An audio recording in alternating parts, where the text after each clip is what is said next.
Okay! The Avengers A-Day demo showcases several of the world's mightiest heroes for Marvel's Avengers, but next up we're talking about the Incredible Hulk.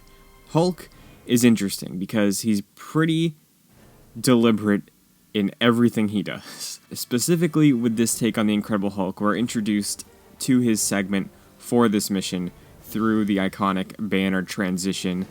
We've seen this several times in the MCU, but this version of Banner jumps out of the plane, transforms to the Hulk midway down, lands on the ground, but the Hulk seems to be like a bullet that the Avengers aimed and we control where he's fired, because he's pretty much just running down this bridge. Again, similar to Iron Man with the on-rails flight, Hulk is just running through this quote-unquote hallway that is the Golden Gate Bridge for us to run through and clear out. Hulk, being the Hulk, plays pretty much as I expected.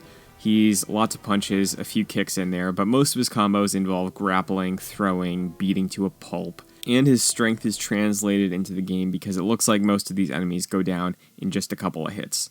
And because of this, we could ask the question of how deep is Hulk gameplay going to be? And I really think that's going to come into play with the scenario that we're put into, which, because the game is more linear, it's not an open world, I think Hulk's gameplay moments are going to stand out and feel as they should. In the full trailer for Marvel's Avengers, we see Hulk facing off against Abomination, so if they do reserve some of the bigger enemies for Hulk, maybe that makes the most sense, because I don't think it would be a lot of fun to constantly just wreck through waves and waves of enemies as we see in this demo as the Hulk.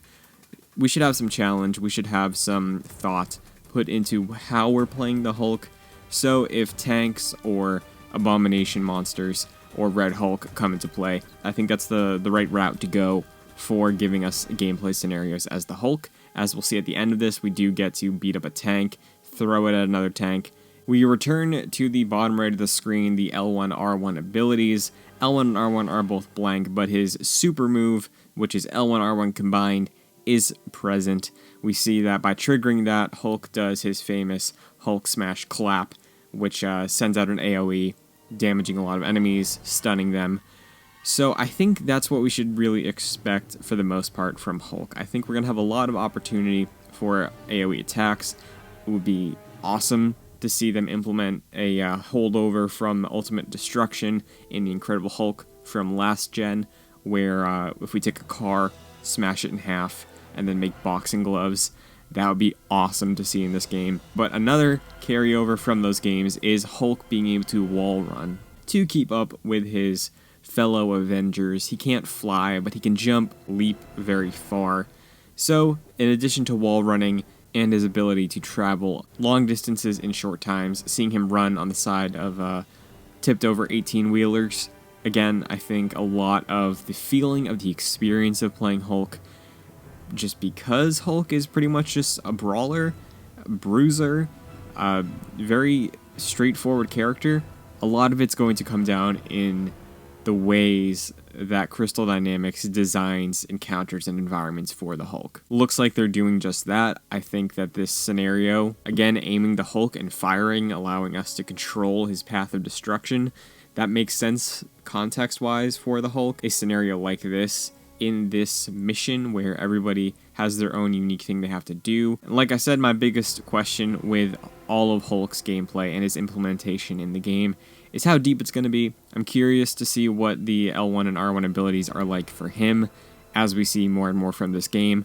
The Smash Wave is cool, fits as a super. It seems like similar to Captain America, he has an AoE attack as well for his ultimate. Would love to see them pay homage to previous interpretations of the Hulk, using weapons, iconic attacks. We did get a quick moment of the Loki puny god attack, having them ragdoll an enemy around. So that was fun to see. Hulk looks like a blast to play. So let me know, are you going to be picking Hulk when it comes time to squad up with your fellow Avengers in Marvel's Avengers next year? Hulk, I'm definitely going to try him out. I'm going to have a blast with him in the campaign, but I am a little skeptical on how deep it can get. So I want to hear from you. What do you think? And what do you hope to see from him as far as supers and progression goes? I will say though, as far as costumes go, Hulk definitely has the best one. I made a separate video about the costumes we can expect to see in Marvel's Avengers, and Hulk definitely has the highlight in there. I've linked to that if you want to check that out.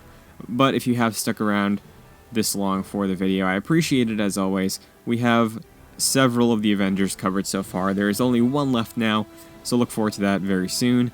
But until then, as always, good vibes and good game.